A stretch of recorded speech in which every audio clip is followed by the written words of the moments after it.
And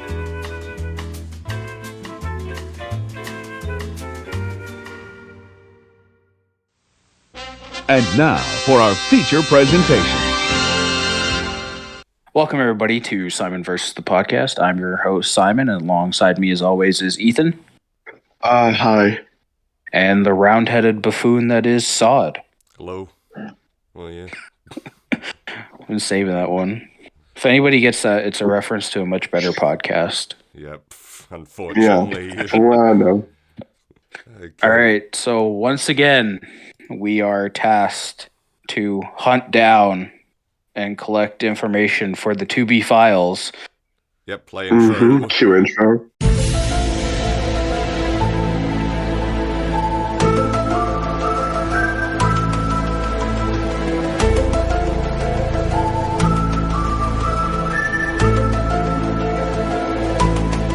Intro plays. Today, we are doing a film called Quigley, released in the year of our Lord, 2003. Yep. Directed by William Bryan Hillman. Oh my god, starring Gary Busey.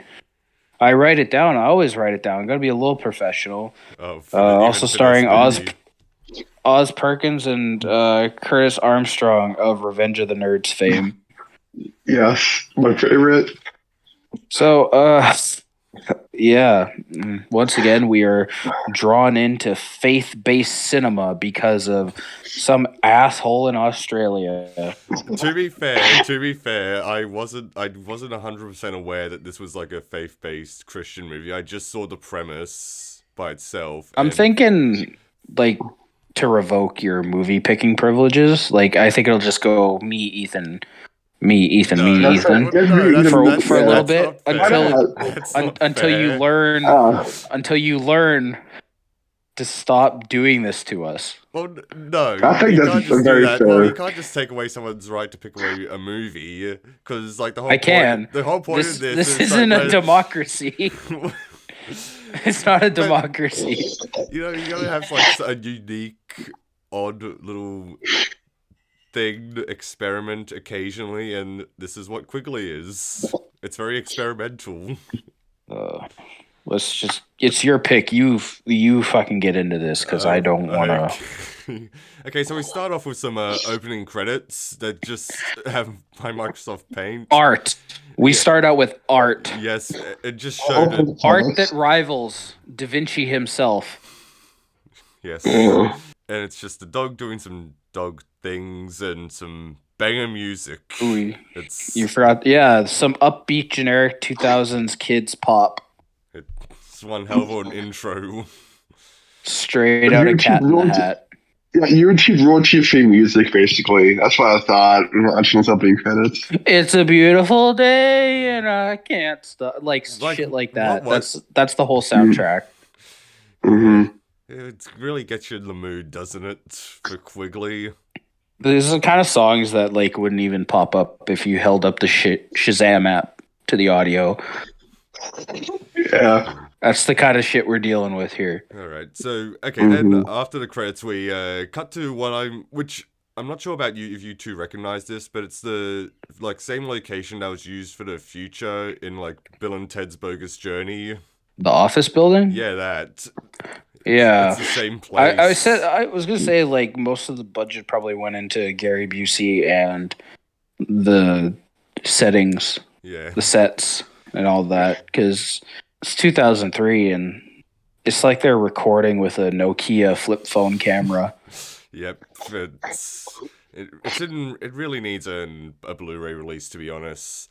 Put that in the... A remaster. Yeah, put it in the Criterion collection.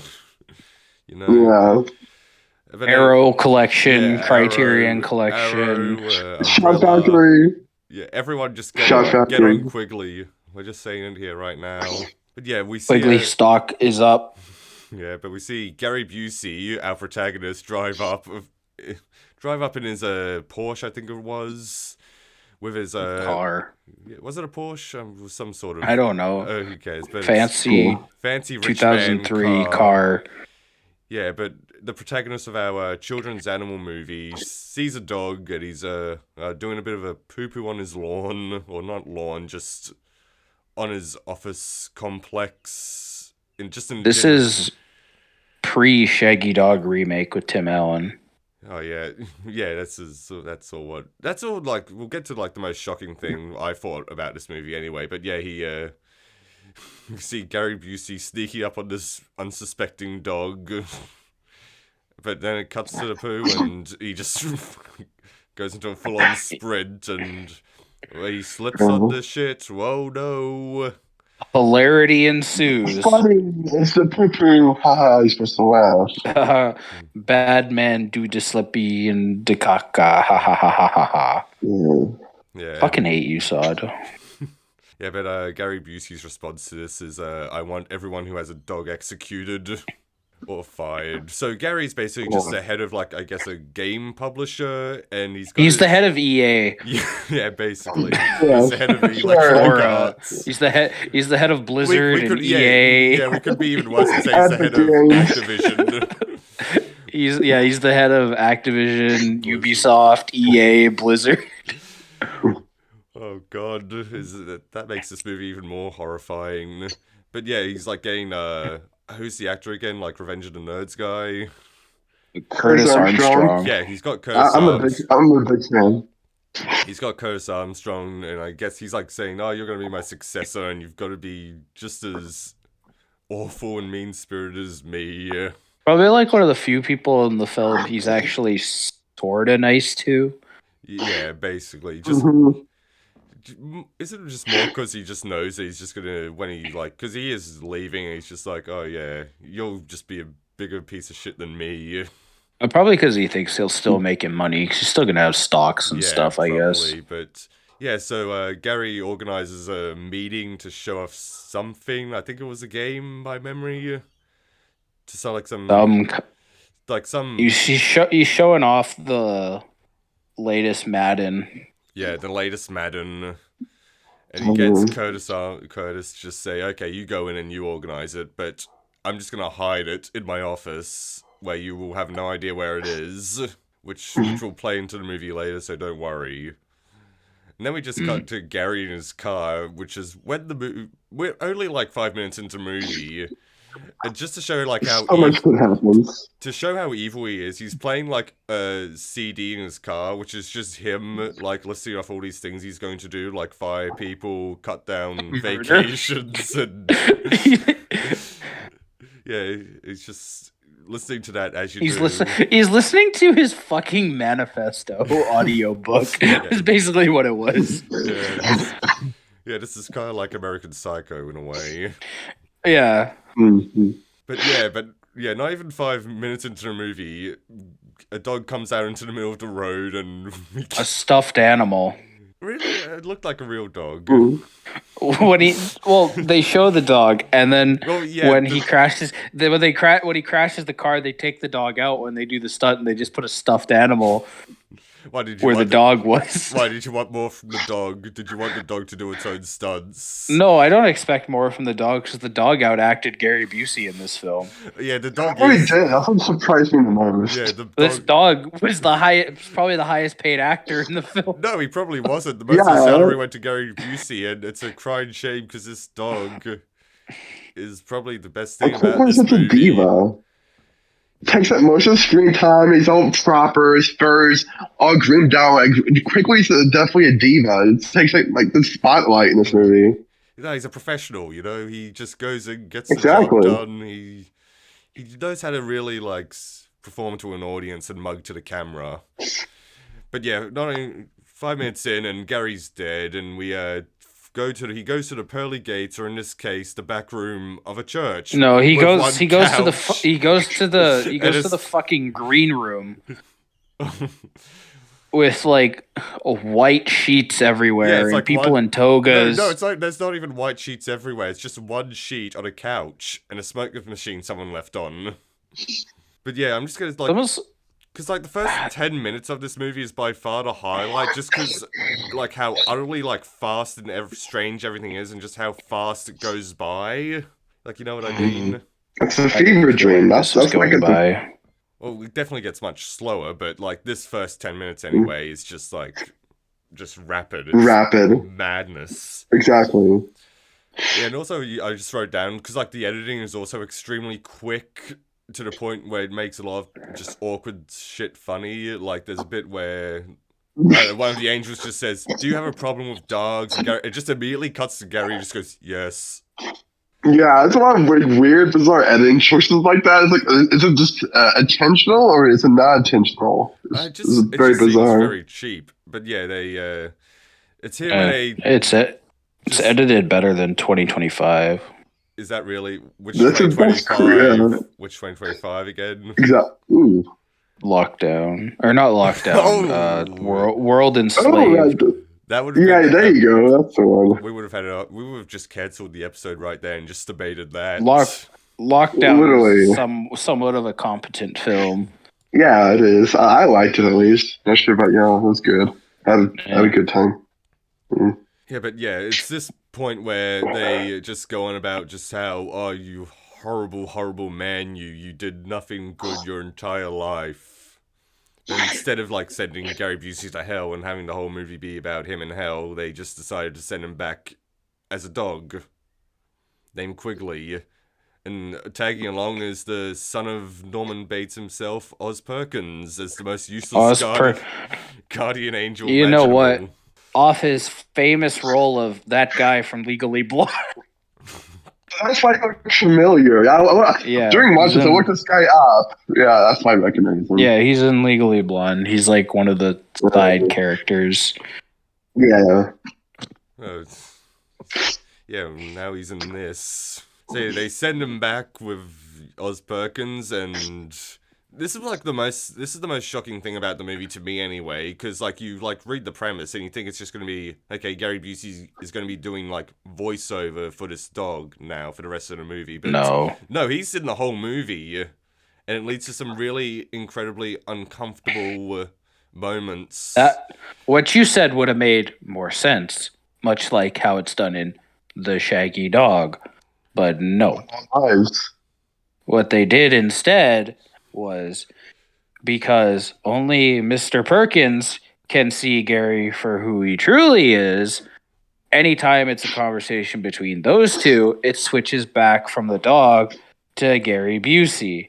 Yeah, but also I forgot to mention, like, another favorite bit was where it's just like this shot of like Oz Perkins pulling out like the dog collar out of a box with dramatic music, and he just does it very slowly. He just looks so depressed while doing it.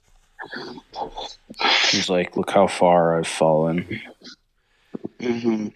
He did like 2 years after Legally Blonde too. Not it's like Legally Blonde, but he did this like 2 years after that movie. What, Legally Blonde 1 or Legally Blonde 2? Yeah, one. Yeah, one. I don't think he was in the sequel. Oh. Yeah, but yeah, we get now a sequence where Oz is pulling Gary around on a leash, and it cuts back and forth between Gary as the dog and Gary as Gary. And as I said... Yeah, now Busey has the fucking collar on. Yes. Oh, God. Like, how did you feel about, like, this? Like, were you just, like, unnerved, like, put off or anything? Or just bored? It's just so incredibly stupid to the point where it's not funny. I think it's funny at first, but it's just like it's one of those things that just sort of like loses its, I don't know, just the longer it goes on. Yeah, it's like the heat dies down. It's like the magic isn't really there. Like the first 10 minutes, it's like, okay, I can accept this as I'm watching it. I'll let this be, I guess. Yeah, but yeah, so Gary is told, like, by, I don't know, the angels or whatever, that he's got 2 assignments, but Oz, being the most useless guardian angel imaginable, just, like, refuses to tell him what to do. He's just like, oh, you gotta do it yourself. But somehow he knows to go back to the Bill and Ted's Bogus Journey set. Did you notice who one of the security guards was? No, I did not. So I was too busy focusing on the incredibly racist depiction of a German man. Oh, the janitor, yeah. Well, one of the security guards was none other than Patrick Starr himself. Oh, really? Oh, Yeah, what? Bill Fragerback. I don't know how to pronounce his. Fragabaki. I think something like that. Yeah, it's him. Trust me. I Wow. looking at him, I was like, no way. Yeah. Oh Paused god. it, looked it up. It's him. Oh. Yeah. Oh. I don't know, I guess Sad. I just didn't notice it because he wasn't doing the voice, so, you know. He wasn't even He wasn't really He doing didn't much. even sound like him. Yeah, that was the shock. I guess. Because I've heard him while he's just speaking regularly. It didn't sound like him I at have all. to. But then again, the audio quality of the film isn't really anything special. So Nothing special about it's this. about on par with our audio. Yeah. Does that Literally, mean yeah. we could go get Gary Busey right now and make a movie if we really wanted to? Yeah. Well, That's what if you want to huge stop by the but. local prison, Yeah, that was the huge. you can go. but. You can go pick him up from state penitentiary. Yeah, we're doing Quigley 2, Gary. She's like, oh, Quigley 2. Quigley harder. Yeah, Quigley harder. Yeah, but also, like, what also, as I said, it's uncomfortable, but what, the whole, like, because, as we said before, the best part of this movie is the dog. Because it is a cute dog. Yes. And when, they're just filming it, it's like, which is basically, like, the next, like, whole movie, the majority of the scenes, it's just dog, and I don't know, I thought it was cute. I was entertained. That was too, yeah. Well, we're both dog people, so yeah, we're just naturally entertained by bullshit like that, so yeah. Yeah, but the huge dogs but doing is dog things. that knowing it's supposed to be Gary Busey, really... Yeah. Phil Cassidy himself, yeah. Really, it's an art house film where it's like it presents you with something cute and cuddly, but beneath the surface... It's very, like, what's the word? I don't know. Uncomfortable. It's art. Yeah, it's art. It's art. Yeah, that's the word. Art. Yeah. It's deeper than the Dark Knight. I'll tell you that. Yeah. Okay, so basically, like, this is like, I guess, like Act 1, sort of. We've gone over the prologue because, like, the next 20 minutes of this is like Gary trying to like get his like successor Curtis like off going from the same path he was. Well, he wants to destroy. I love this line from Mr. Armstrong. The prized virtual reality CD-ROM. Yeah, bring it back to SpongeBob. It's very much like the Krabby Patty secret formula. Like, so yeah, like because that's how he says it. It's like the prized virtual reality CD-ROM. Yeah. Oh god. Yeah, we also have this whole segment is just like Curtis. Triple joysticks. What? And then she starts talking about it's like, oh my god, it's so crazy when you gotta put down one joystick and then you gotta pick up. I was like, I don't think she's talking about the game anymore. She is getting triple teamed. I don't know, what type of games are these people making? What is Activision making here? Madden 03. Yeah, but I also wrote down the line because, like, for some reason, like Curtis just like acts like the dog here is like, I don't know, like a raging animal, and he also says at some point, which is another one of my favorite lines anyway. This is not a good way for me to celebrate my 35th birthday. Yeah, so like basically the whole like segment now is they're trying to find that CD-ROM, that prize CD-ROM that Gary hid earlier, and this is where we meet the German man. Not sure how you felt about the German man here. Oh, I must clean the bathrooms. I'm not doing something. Oh, dog hair. Oh, pointless comedy relief in quotations. Adds nothing to the story. I don't know about you, but he also reminded me of, like, Ilias Koteas' character in Crash, the Cronenberg film. I don't know why, but... I think none of us have seen it. Yeah, I don't know. But yeah, stop bringing up things we haven't seen. Okay. I mean, people listening will probably get it. I'm just like, we haven't seen it. Yeah, all 12 of them. Yeah. Yeah. But yeah, this is where we cut to Gary spending the night in a janitor's closet, where Oz decides to show up. Yeah, and he gives him this whole speech. He's like, Look at you. What are you doing? You pathetic piece of shit. Basically. You piece of garbage. Look He's at like, you. you need food. You need water. It's gonna be a long night in this janitor's closet. Yeah, but and then Oz is just like, you know what, Gary? You should have had some friends.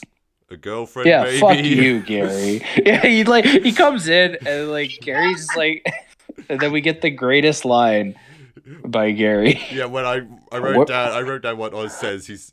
Gary says, why? You can't Gary trust says, men, you can't trust your friends, and women are like dogs. so good.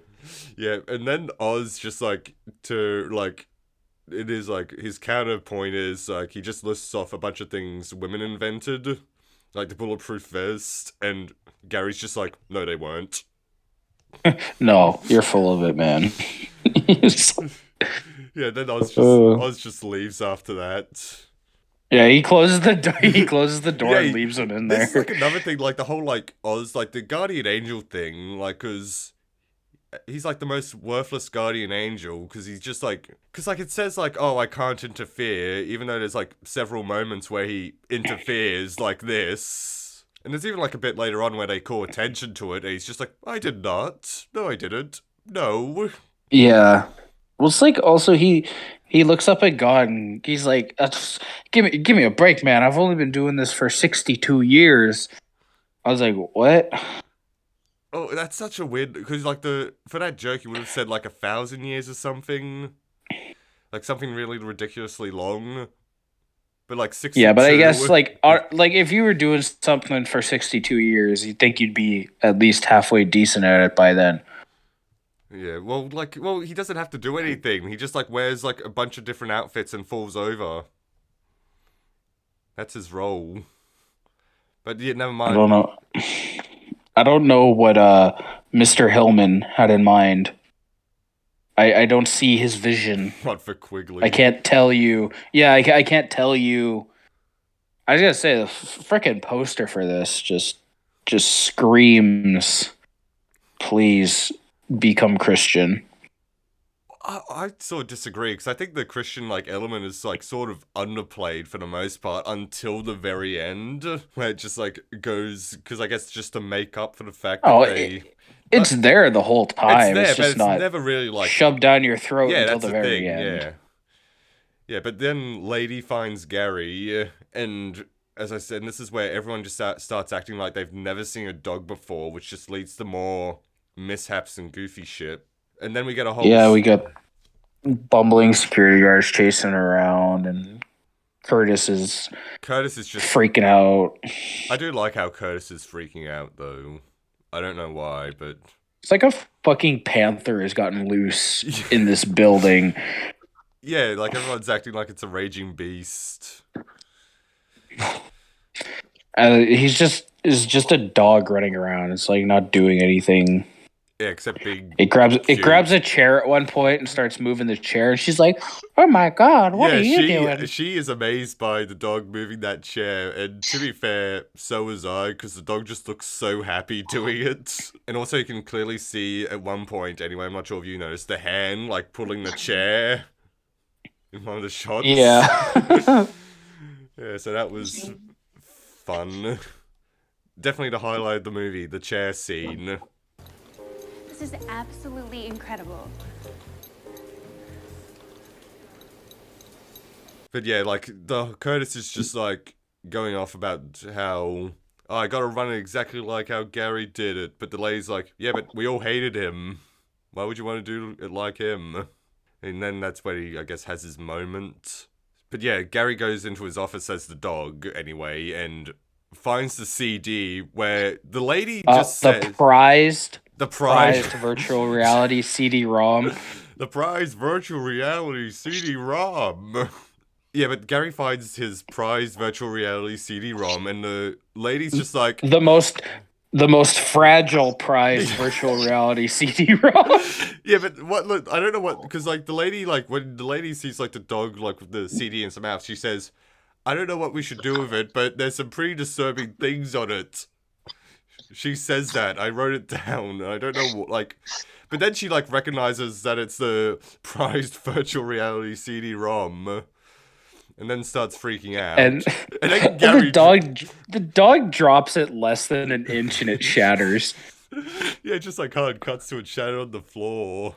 And then Armstrong, he's like, well, you know what? The game was shit anyways. Yeah, Curtis is just like, you know what? I'm glad this happened. He, like, does a full 180.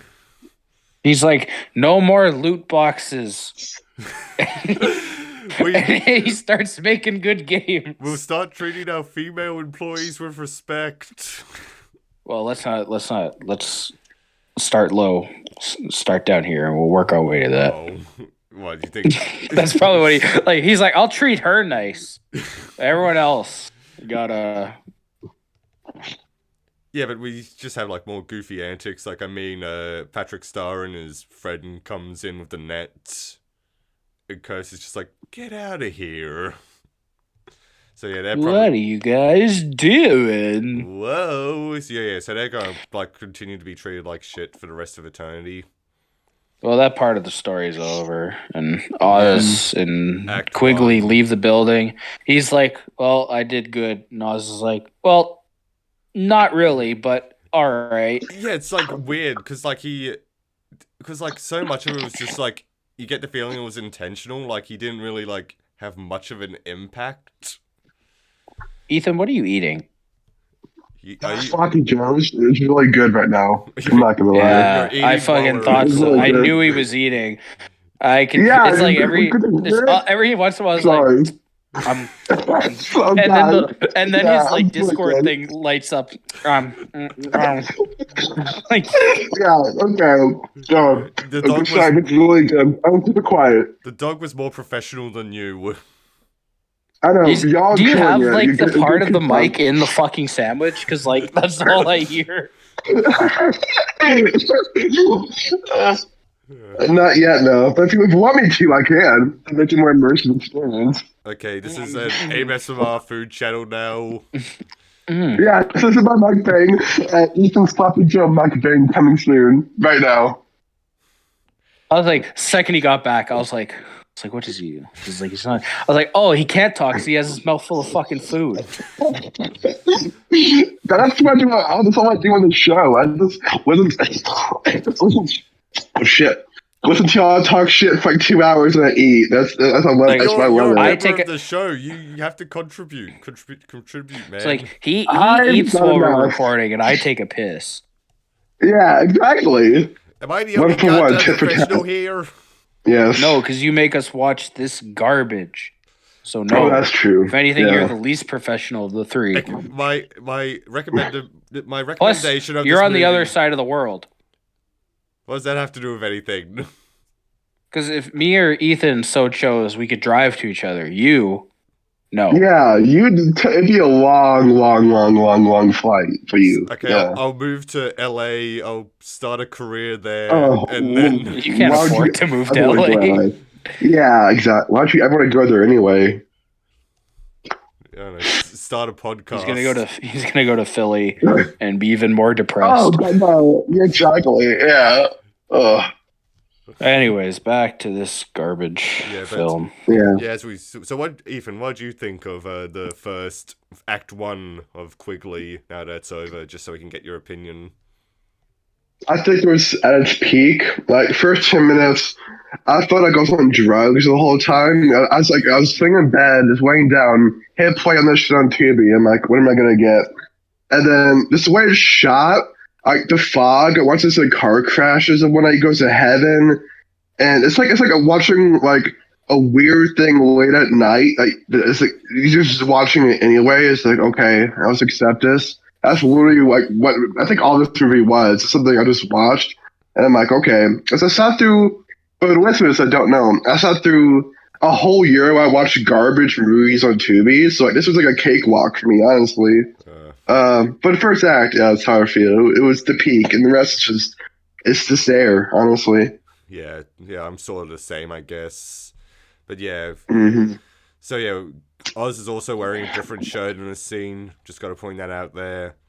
Well, we meet just another comical character, the animal control guy, and he's holding a skunk. Whoa.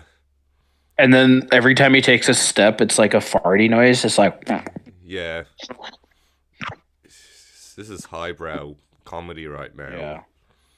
Yeah, but this causes Gary to hide. And this is another, I don't know, a funny bit where it's just sort of like a thing where it's just like, was this like an accident? Was Gary Busey just drunk on set this one time? Because he comes out of the bush and then he just like trips and falls back onto it. And I'm not sure if it was just like a thing, like an accident. He was drunk, high, and handsy. He's just like, I'm on Quigley. Doesn't matter. But yeah, so despite the fact that Oz said he can't, like, help in any way, he just points Gary into the direction of his brother and his family, who Gary basically ignored his whole life. And to be fair, considering, like, the next, like, few minutes of this movie, I would have done long the same. lost brother plot twist. Well, it's not even really a plot twist. It's just like, oh yeah, your brother. Yeah, you gotta go make right by him. And Gary's just like, oh, he's a loser. He gave to charity. He gives his extra cash to charity. What a chump. What an asshole. Yeah, but yeah. My brother is weak. Unlike me, I was in Lethal Weapon. Yeah. Yeah, but yeah, I guess just so we can have this, like, dog catcher get a bit more I was in screen. Predator 2, motherfucker. Oh, that would have been good if the Predator showed up in this family movie. Killed everyone. Yeah, but, yeah, the dog catcher comes in and he catches Gary Busey. Whoa. Well, to be fair, we do get another image of just where it's Gary Busey in a dog cage. Dog pound. With his collar on. Yeah, his little kinky collar. And this is like... And Oz. I wrote down this is like... I was starting to wondering if this was like a weird fetish thing. Because here, Gary asks Oz to adopt him. I guess it's his property and whatnot. Adopt me, daddy. Yeah, to be fair, we'll get that like a bit for a majority of the film where like Gary's like being led on a leash by Oz. So it's like... Oh god, but yeah, we have this like pointless non sequitur where like Oz breaks Gary out of the dog pound. Because I guess like it's doing the Shaggy Dog formula, so I guess you just have to have a dog pound scene here. Surprised there wasn't a whole subplot with animals being experimented on. Oh, is that what you expected? Wasn't that? That was in Shaggy Dog, was it not? That was like one of the big Tim Allen remake. Yeah. I haven't seen that movie in so long.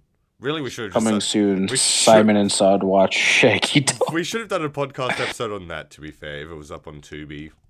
I mean, it's just as bad, to be honest. The Disney Plus Chronicles. Yeah. We'll just have like a separate like show for different streaming services. GeForce watch along with Ethan. Yeah, well, I cried the whole time, yeah. You'll cry the whole time. The guinea pig. Ethan's like, the guinea pig farted is so funny, man. He's lonely. Yeah. Yes. I think something that was. Which I think 2 goes, yeah. He turns into like the average Big Bang Theory fan. Brain dead. Oh. Except it's GeForce instead. Yeah. Zach Galifianakis funny. Yeah, you just see here Bazinga. He comes to, I don't know. He gets on. He's wearing his Bazinga T-shirt right now, as a matter of fact. Right now, I get to, and then I have my Sheldon-inspired haircut too. Mm-hmm. Yeah, and then a laugh track plays every so often. Well, not every so often, all the fucking time. We need laugh tracks for this show. For this podcast, we need a laugh track like, every 5 minutes at least. Okay, maybe we can start right now. Okay, someone tell a joke. Yeah, let's do it. Bazinga. Peanut butter. Oh. Okay, there you go. Simon said it better. Yeah, I mean, Bazinga, yeah.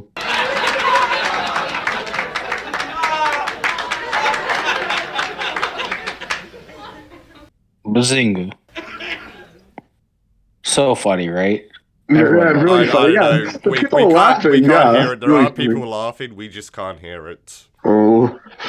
All right. Okay, so yeah. It's enough talking about shitty TV shows. Back to the shitty movie. Yeah, so Oz breaks Gary out of the pound, so that's done with. But this is like the bit where it's like another movie of like moment where the movie just contradicts its like own flimsy rules. Where Gary's just like, "Hey, you helped me out," and Oz is just like, "No, I did not.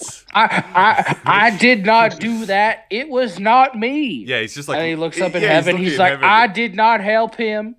I did not." Oh, hi, Gary. Oh, hi, Mark. Yeah, but we no time for that because Gary comes in and saves the day right now. But because he walks to a vague location. Yeah, and a child is playing ball. She ballin'. She's not that good though. Yeah, because she loses the ball by a truck. A car truck. But yeah, comes out, and the force of this dog was it not only able to knock her over, but like, push her out of the way. Like so far out of the way. Does like the dog like still have the weight of Gary Busey? Oh, so it's like an Ant-Man scenario, is it? Yeah, it's like Ant-Man. No, because this dog is a very, very small dog. This little Pomeranian. It's a little Pomeranian. It has the power to knock like a 12-year-old girl off of the street entirely into the dirt. This is like 6 feet. Yeah, but yeah, I was too like focused on the fact that we should put Gary Busey. Michael Vick wants this dog. Yeah. Do you think that would? Yeah. Ethan's laughing so hard, like he's just like it broke his mic. Yeah, I can't laugh about coughing. Yeah. Oh my god! So I think like a Photoshop Michael Vick with Quigley now. With the Quip, oh my god! Quigley. Yeah, with Quigley, Michael Vick with Quigley. Yes. Him and DMX. Him and DMX fighting over the rights to Quigley. Yeah, Cassidy against Quigley. Oh my god. Yeah, but to be fair, I wasn't like focused on the weight thing. I was too focused on like the fact that the dog's looking at this like little girl's face and knowing that dog's supposed to be Gary Busey. He's licking his niece's face. Yeah. So that kind of detracts from the whole, I don't know, cuteness aspect. And again makes this film really disturbing and experimental. Some real John Waters stuff going on here. It's real Lars von Trier angle here. Yeah, it's something. For sure. Oh yeah. It's something that would have been in the like last act of Antichrist. Yeah, that's like it's some Antichrist visual. Yeah, it's that. Oh, effective. Like his brother and his wife just start going at it, and he's just sitting on the edge of the bed. No, he's the fox. Yeah. Like chaos. He says chaos reigns on nowhere. Yeah. Yeah, but this is Gary's like first like major step in like infiltrating his brother's family after saving his daughter, like the niece or whatever. But yeah, like this is like I guess because this is where like the most of the film like happens, but it's also like the least fun, I think. Anyway. It's like the whole like because child actors. Yes, the child actors. She did the best she could. Oh, sorry. You think they did the best they could? Yeah, she did the best she could. Yeah, I could give her too much shit. But yeah. Okay, y'all hate children. Okay, let's move on. Well, Simon, do you hate children? We all know this. Very much so. Thanks for bringing it up. I have a long history of hating children. I think it all started when I was a... Yeah, I mean, It all started when I was a boy. Yeah, it all started when I was a child. My hatred for my peers... Well, I wouldn't call them peers because I am a superior specimen to them. But yeah, I fucking hate children. Okay. Yeah, but And I hope you guys never have them. Oh, I that's don't know. the message of the episode. Don't have children. Stop Yeah, Hi, what's reproducing. the my abortion laws in name's America? Son, Who and knows? today our special guest is my son. Mhm. I do not talk like I'll- that. I'll call him Todd. Todd. Oh, my. Todd inserts last name here. Which is also a first Yeah. name. Oh, God. Yeah, you can't trust a guy with 2 first names. I'm sorry, man. My son's name is Mott. Mott Jr. Oh, God. Wouldn't that mean, like, my son's, like, Mott would be, like, Dot? No. Okay. So where were we up to in Quigley? He's, like, infiltrated the family union now. Yeah, and this is where we're like the dad character, who is also a game designer, developer, programmer. He does it all. Yeah, he's like the original indie game developer. Yeah. And like the way to like hyping up his game, like you're thinking it's so like Todd Howard decided. Oh God! What do you think? This is like Todd Howard's an origin story for like all these games. How he started out. He was a trash man, but he got fired from being a trash man because of cutbacks. Oh yeah. Like I'm gonna be honest, like I stopped taking notes by this point because like the whole like appeal just wore off. Yeah, so I took like 1 note for this movie in total. Well, We'll just read this real quick. oh, you want to share your note? It won't take long. It's always 1 note. Okay. Shout out. All I wrote down was Shout out to Ethan's notes. yeah, it's 1 note. It says when Curtis Armstrong is in mid-sentence when delivering the line, maybe he was trapped or something. The next shot, his mouth was not moving at all. Oh, that was it. That was my note. Yeah. He knew he was going to be. He knew for the rest of his career the only way he'd be able to make money was on American Dad. Well, Chris Armstrong. They're still doing like Revenge of the Nerds sequels, aren't they? They got like a good 4 of them. I think 4 or 5. Yeah, I've only seen the first one, which is I think it's great. I need to see the sequel still. Yeah, but like I believe the sequels have less rape than the first one. Oh. But it's not rape if she liked it. You sound disappointed. Yeah, exactly. Yeah. That scene is literally it wasn't rape because she liked it. Is this literally what that scene is? Yeah, this boys being boys. What can you say? Yeah. God. Ethan at local college. No means yes. Yes means anal. Oh my God. That kind of fucking shit. Yeah. Toxic masculinity, Ethan. Yeah. Rape culture doesn't exist. I don't know why I've just pictured like Ethan like as a guest on the Ben Shapiro show. Oh my God! They had to Jordan Peterson podcast. Ben Shapiro. Put Ben Shapiro on a high chair and raise the camera. I need to talk to you at eye level. Yeah, he's like 5'5", or he's at least like 5'5". So yeah, he's literally a manlet. Yeah. Oh God. Ethan fucking choke slams him through the glass table.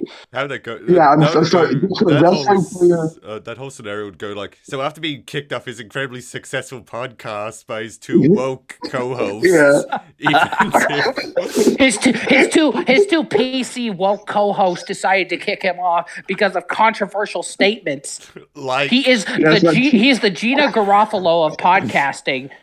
It's like 2 non-American foreign guests. It's too woke for me. Yeah. These 2 dirty foreigners, as they will now be known. It's gone from Ben Shapiro to fucking Alex Jones. You're getting confused. Ethan's 2 other podcast hosts, they turn the fucking frogs gay. Yeah. But the conspiracy theories. Okay, so what were we talking about again? we were talking No, about screw how this the dad movie. is a Let's massive have fun. loser and can't provide for his family. Yeah, but it's all worth it because his wife has faith in him. He's like going, your games are gonna change the world. He turns on some George Michael. Yeah, but you gotta have faith. I'm a player, man. They can't afford that. Yeah, it's more. I'm your best friend. And wasn't that like literally one of the songs in this movie? I'm your best friend or something, or? Yeah, I think so. Yeah. Yeah, but what was it? I feel gotta have friends. I think it was like playing when like the girl just like gets lost. Yeah, and Quigley goes after. It's like, cause friendship is the only way. I'm gonna like bring up something really obscure that you two will have no idea, but I can only hope that like someone listening would get it, because like the whole like Quigley going looking for like the lost girl or whatever remind me of like this segment that used to play on this Australian comedy show called well I forgot the name shit but it like had James. You don't even know. How are we supposed to know? Yeah, but I just remember that like the cast were just like called the Piss Week Kids. What? Dear God. Yeah, that was Excuse just Ozzy moment. What? It was just like a thing called like I forgot the like it was just like something the Wonder Dog. You mean underdog? Wonder Dog. The Piss Week Kids. Yeah, the Piss Week Kids were like the kids that like. So you guys can't have violent video games, but you can name a children's group the Piss Week Kids. Yes. I don't understand Australian culture. It's very alien to me. Mm-hmm. A foreigner, is my right, Simon? Okay, I need to figure out like what this like dog was called. Just like Underdog. The Wonder Dog. Underdog. Underdog. Yeah, you're thinking of Underdog. No, Underdog. It's a bird. It's a plane. No, it's Underdog. You're thinking of the 2007 comedy of the year. Yeah, Underdog. I think I saw that in theater. It was Charlie the Wonder Dog. It was Charlie the Wonder Dog. I found it. I don't think Underdog's name is Charlie. Wonder Dog. Stop saying Underdog. No, it's Underdog you're thinking of. You're getting confused. There is no Wonder Dog. It's only Underdog. It's Charlie the Wonder Dog. This must be a New Zealand thing, Ethan. Yeah, that's a New Zealand thing. That's it. Okay. Those crazy Kiwis. Very different. Yeah. I can hear the frustration in his voice. I'm so upset. No one wants to talk about Charlie the Wonder Dog. He's like they brought up those dirty New Zealanders. It's people you're against. Yeah, we don't have a problem with them. I think maybe the Aussies are part of the problem. Getting Underdog and Wonder Dog mixed up. It's Underdog, not Wonder Dog. So yeah, back to Quigley. Sure. I feel like we're just trying to like ignore this movie now. Okay, yeah, 2.5 out of 5. It was okay. Boom. End of episode. Wait, we'll see you everybody next episode. Wait, hold on. Is that your actual rating? Yeah, it is. 2.5 out of 5. Sure. It was a movie. Jesus. It had a dog. Yeah. We're not even done though. Because like Quigley goes on this massive adventure which spans about like 3.5 minutes. Yeah, but he finds the lost girl and brings her back. I don't even know how she wandered that freaking far away from the house, to be honest. I think she like said she was like looking for like lost dog flyers or whatever. She was putting like those up or something, and somehow she in a forest. Yes. Down by the creek. Yeah. The frog on the log down in the bog of the old fucking. That's where she thought she'd find these posters. Did she? I don't know. I'm just trying to like think. I'm trying to like. I bet you if this movie had more time, she would have got kidnapped by like saying, "Hey, little girl, you want some candy?" What, the German janitor would have come back? Yeah, the German janitor. It turns out he was a pedophile. Yeah, like allegedly Joshua Wesley, who's also just so happens to be a German. It's Matthias's uncle decided to kidnap the little girl. So you're gonna be in our Christian movie, okay? You're gonna be in 2025. You'll be my girlfriend. You are now Christian. We'll baptize you. So take off your gloves as we put you in the water. What? Holy water. What the fuck? What is wrong with you two? This video is getting blocked. It's getting demonetized. It's getting everything. It's getting struck. Controversial. Yeah. Quigley's just too much. But yeah, so like the girl like gets returned home and policeman's just like, hey, you got a good dog. And they're like, yeah, we know. This very good dog. The dog found the girl and we found the girl after the dog found the girl and we gave them a ride home. And then he gives them a thumbs up. Is the police officer also Joshua Wesley? Very nice. Or Borat. Joshua Borat here to help you out. Oh god, my chair's falling apart. Bang now. bang, skeet skeet. We found the girl. Very nice. How much, look? Really, it should. She become my wife.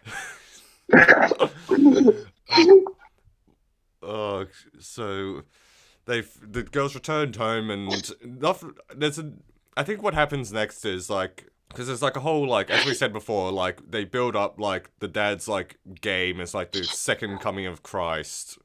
Or, like, the dad is a hardcore gamer. Yeah, but the way they like build it up, you like think he's like working on the prototype of like fucking Minecraft or something.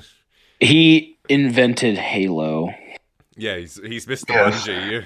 There's a reveal scene where he goes, "Oh, you might know me by my other name." The thing in this game is like it's terrible. He perfected text to speech because you put your name in and the game refers to you by that name through audio. It's not just like Pokemon where you put your name in and your name pops up through the text. No, it's like, good job, Avery.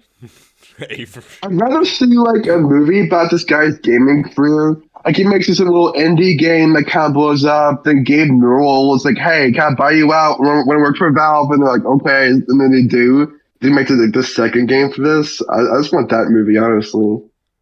Why do you think this guy should just go off and work for Valve? That's what I know. Yeah, exactly. The Skipping Stones game he made would like be put as like a mini game in like Half-Life 3. My God, this Gordon Freeman character is amazing. Yes.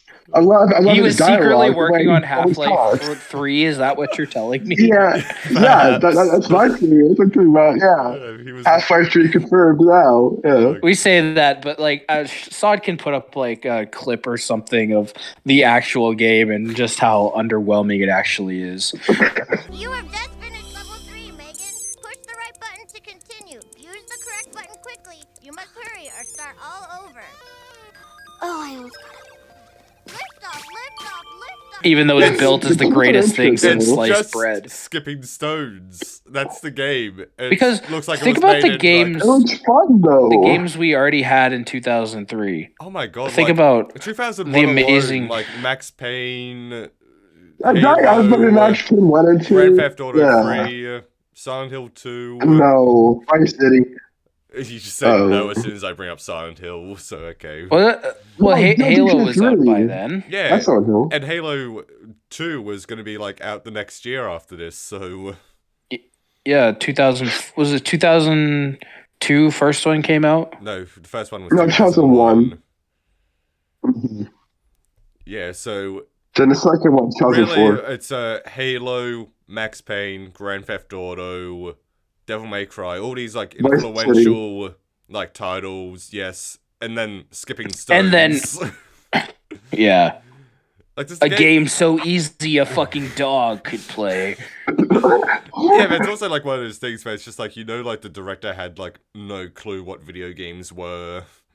He like still was thinking like I don't know. Oh, absolutely not. He was still thinking like, oh, they still play the asteroids, right? Yeah. Yeah, but the husband, Gary Busey's brother, he basically invented the fucking Freddy Fish click and point adventure Oh, You guys know? You guys know Freddy Fish? I was thinking of that. Yeah, I was like, Yeah. and I was about to say, don't diss Freddy Fish. I'm not dissing Freddy Fish. The Carnival Caper or whatever it was called. That was good shit. I played shit out of that game. I speed ran that game as a kid. But I'm saying he made a children's game. Yeah, but even by like children's game standards, this is terrible. It's so underwhelming. It's like one of those like CD-ROM Winnie the Pooh games you would find back in the day. That's kind of like what it looked like. It's something that would come in like a cereal box. Yes, exactly. That's what he made. He made a cereal box video game. Yeah, it's the greatest thing. But it's the greatest thing ever invented in this world. But yeah, what happens next after like they save the girl? Like everyone goes to bed and everyone's happy, but like Gary Busey. Honestly, she really wasn't in that big of a trouble. Like it was still daytime. It like only about 20 minutes had passed. Yeah, but to be fair, she was fine. To be fair, like in like script terms, you have to have like you have to have like that big moment where it's just like, oh, the dog saves the day, even if it was like in Shaggy Dog. Yeah, just like the Shaggy Dog. Go like the well, Shaggy 2006 Dog Shaggy Dog is a remake, so the Shaggy Dog could just probably saves the day in the original too. I'm assuming. Yeah, but yeah, Quigley. Now this is like where I was starting to think like they were starting like abusing the dog, like making like interacting with the computer. Where it's just like, you know what, that scene where he interacts with the computer. He's like using his like nose to like sort of impressive. I'm not gonna lie. Yeah, but you sort of get the feeling like they're like grabbing the dog's head and like slamming it like onto like each key. It's like you press this key. I don't know. It's just really uncomfortable. Is the dog's name actually Quigley in real life? I feel like there were multiple, did we confirm? There were multiple Quigleys on set. Oh. And they probably went. Are we getting I'm getting real Milo and Otis vibes from this. Oh no! Not that. No. Son, throw up the information now to make everybody sad. No, pop that up on the movie.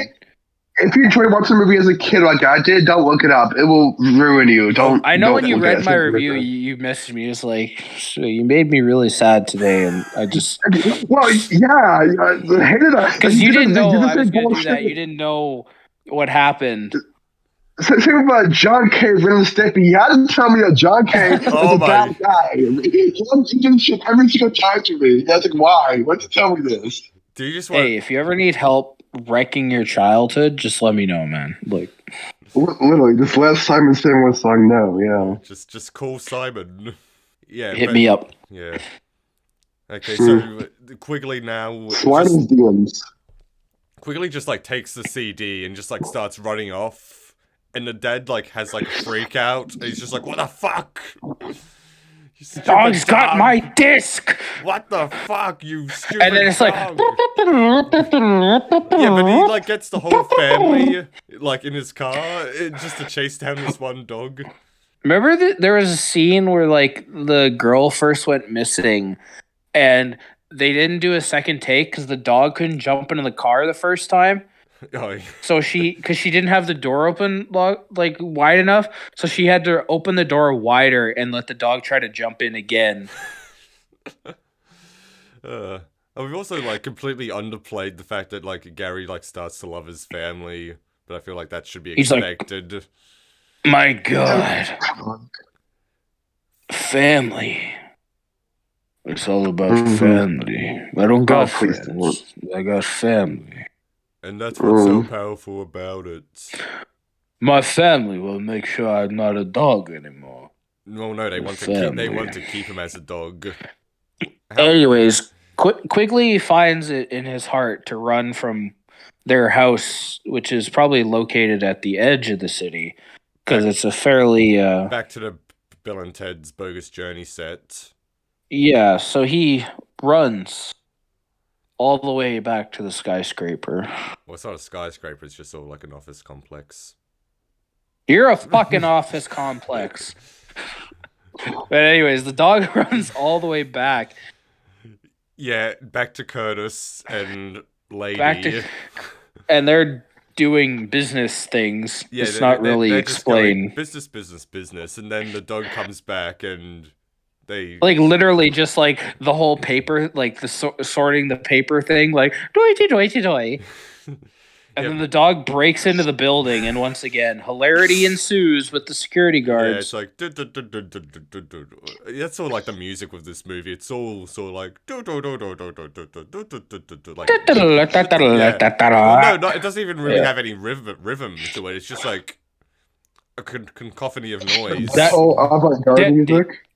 Yeah, but I guess they see the CD and just start playing it, and just because it's this movie's world, they're like, wow, this is the greatest thing ever.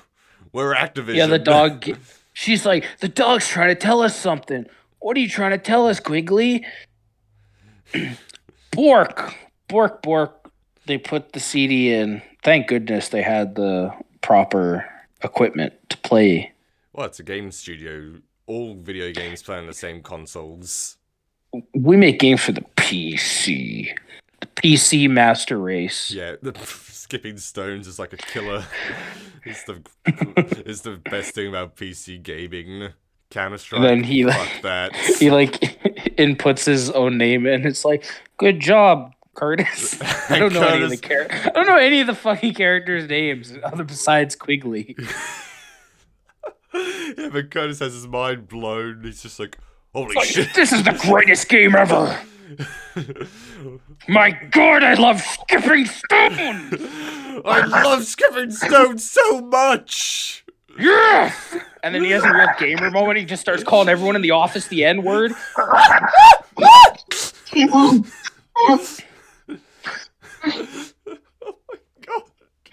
He gets really misogynist to the woman. He's like, gaming!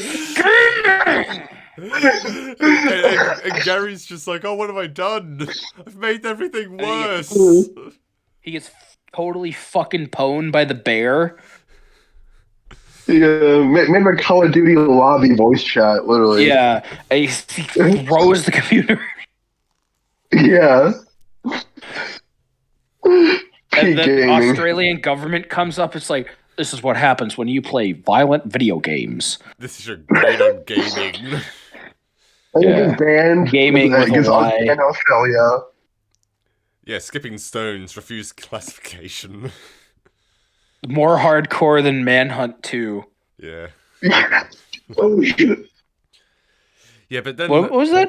What was that black and white game where the whole point was just to kill people? Oh, Mad World. No, the one on the Wii. No, it was a PC game. Oh, okay. I'm trying to think now. Now you've got me. It started with an R. Anyways, it's basically just like murder people. The video game. I'm looking it up. I'll try to at least. More violent than Postal. Hatred? Oh, Hatred. that Is that one. it? Yes. Okay. Yeah. I completely forgot about that. It's like this game is not going to turn anybody into a murderer. Yeah, because it's like really... it's not. It doesn't. It's because it's not as deep as Event Horizon. Oh, exactly. Yeah. Oh. It resonates with people. Gaming saves the day. The family bursts into the office because the security guards are freaking losers. It's like, you're playing my game. He's like, this is your game? That's my game. It's just like, this is game amazing. Is incredible. This is amazing. This is the best game I've ever played, sir. I've never played any games, but this is the best game ever. I'm now a gamer. We'd like to sign you to a 5-year multi-million-dollar deal. My God. And this is the bit where... But then... No, because then they realize that, like, oh, wait, you're Gary's brother? Why did he ever talk about God. You? It's like, me and him were family. Yeah. It's just like... But then freaking Oz appears and takes Quigley out, and they just forget about the dog. Yeah, no, it's really funny, because, like, it's like Oz like lets himself into the room because like they're going on about like, oh, that's a really special dog you have, and it's just like Oz just comes in, actually it's my dog. It's just like thanks for finding him, and they just accept it. He takes him out. He turns back into Gary Busey. He's like, I did it, Oz. I did it. And then Oz is like, This is like when this is when like the whole like Christian, because like they remember this is a faith-based movie and they have to this is great because he gets taken back to God's back room.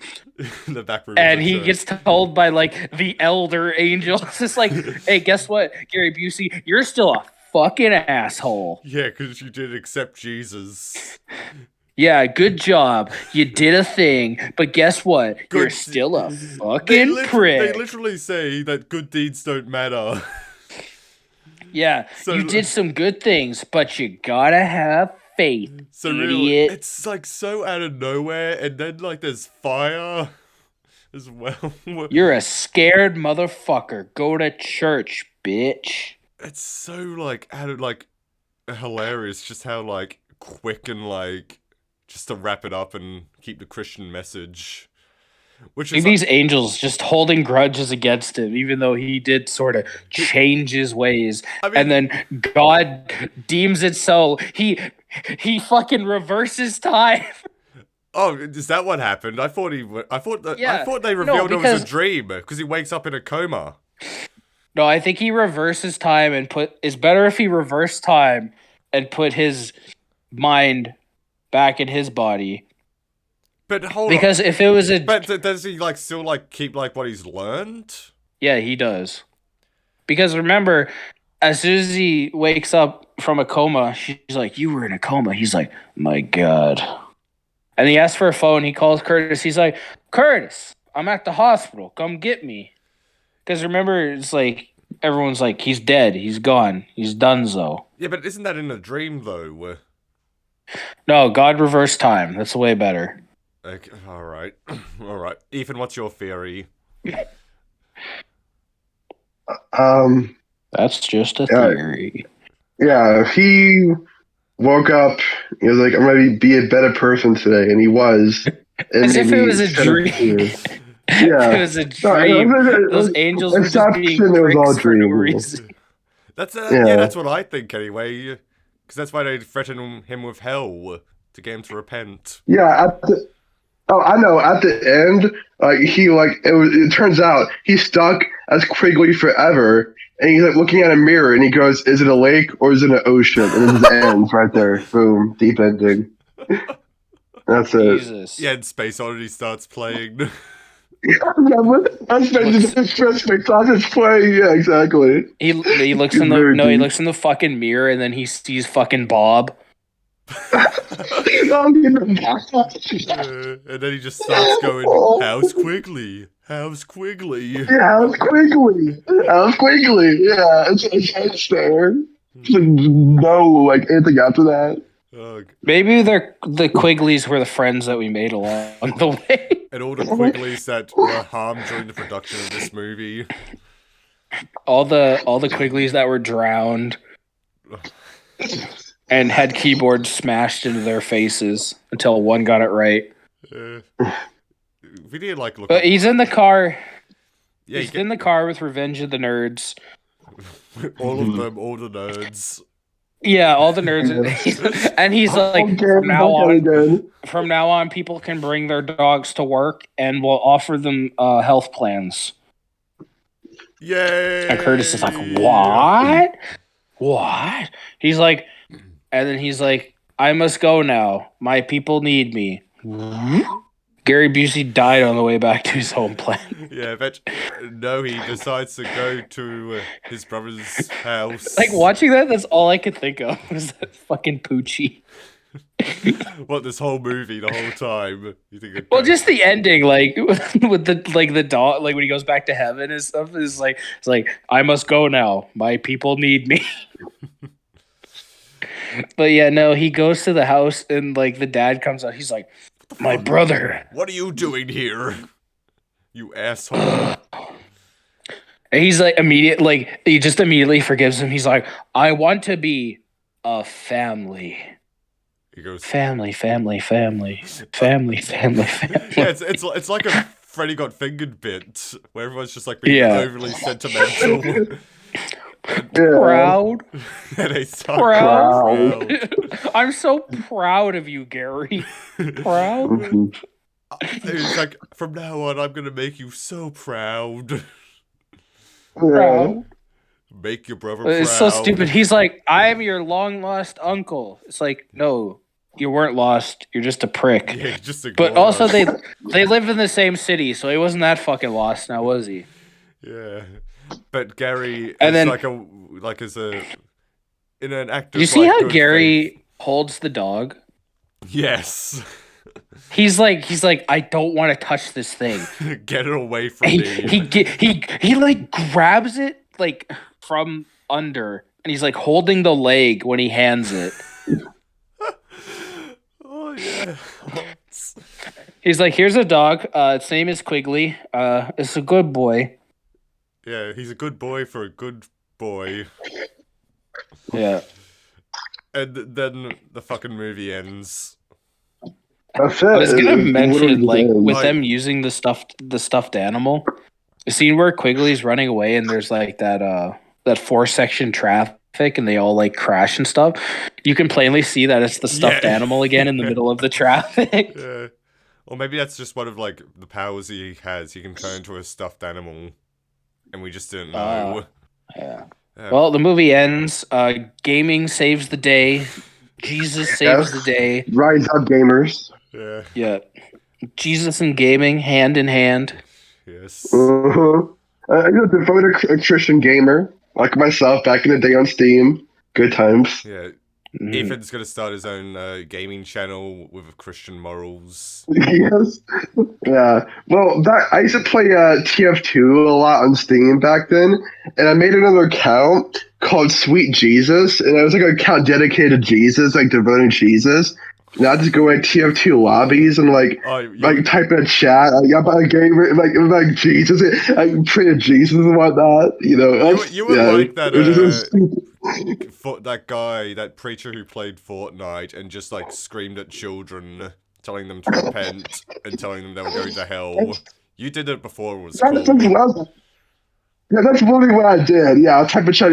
I look at Jesus and whatnot. I go in voice chat.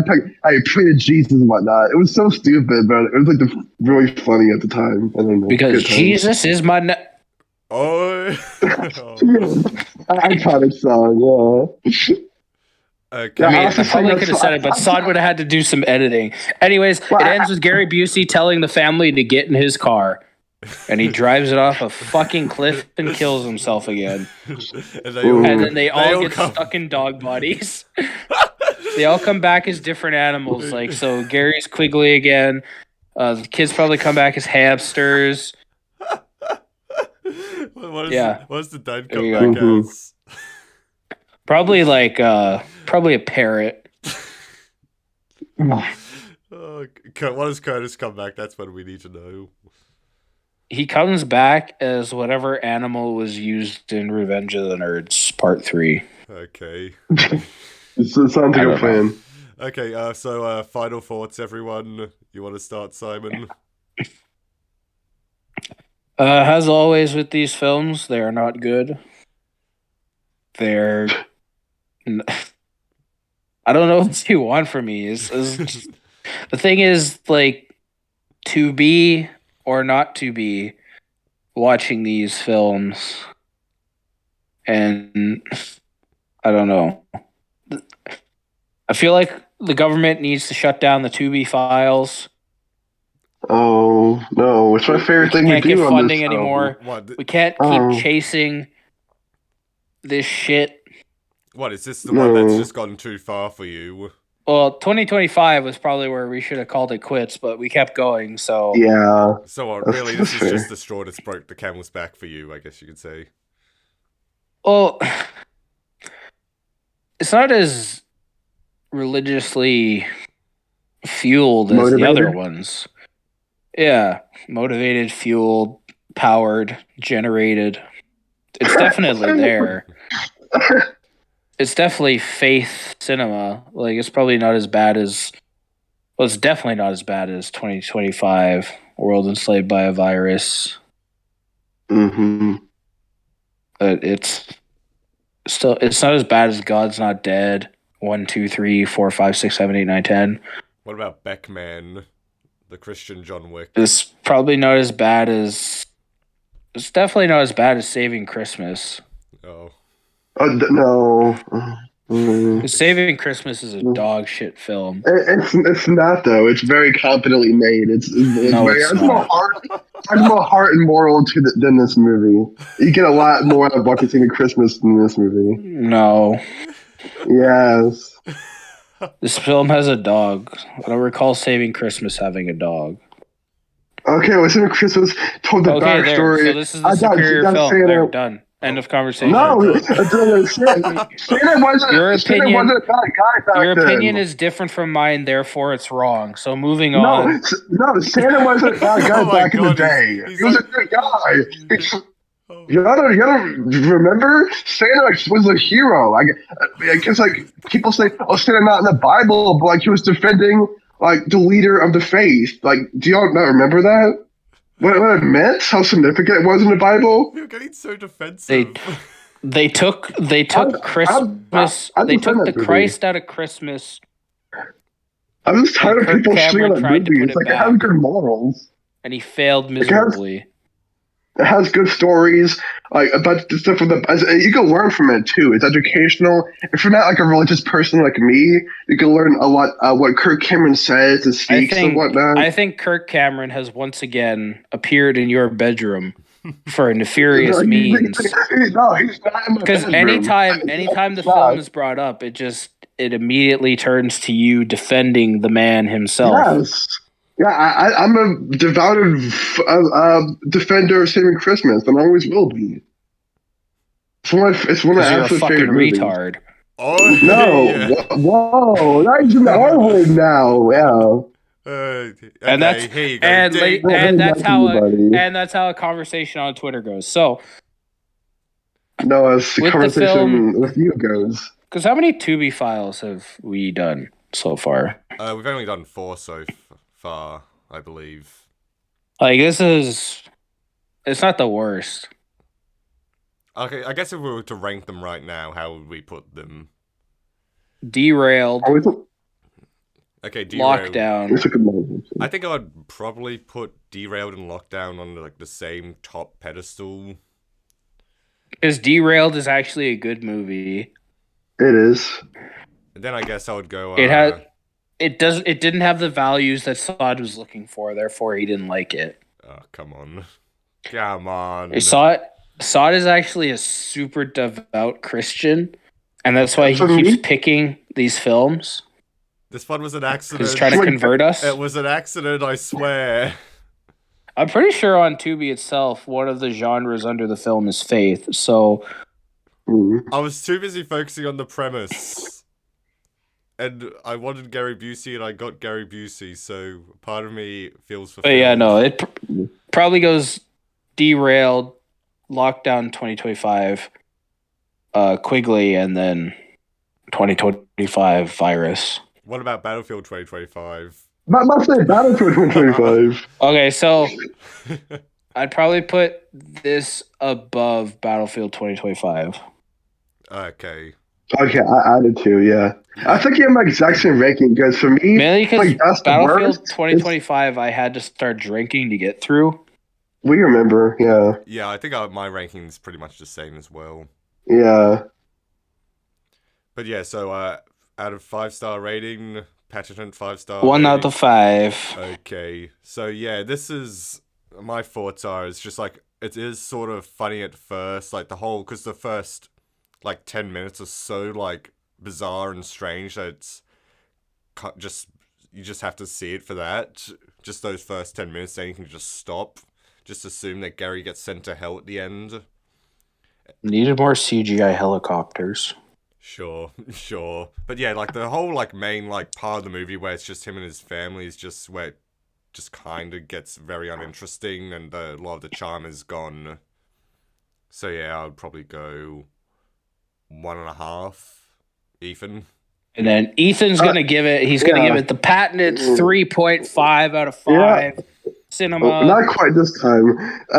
It was a movie that I watched, for better or worse. What I can say about this movie though is it brought us back together for the better or worse. I can't. That's not for y'all to decide.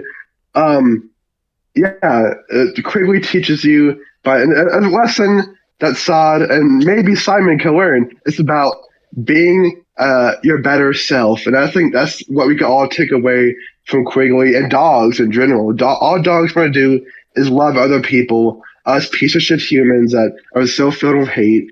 And I think that, all dogs go to heaven. You know that. Yeah, exactly. They do go to heaven. Y'all heard my rating already. A 2.5 out of 5. But what do I know? I'm a retard apparently, so what do I know? But you know, like, the message of this movie is just like, really, my takeaway was that you can continue being like a horrible, horrible piece of shit as long as you find faith in Jesus. Then you're it's okay. Literally like before Hitler shot himself in the head, he said, "God, please forgive me. My bad." Bang! Now he's in heaven. Yeah, that was the message.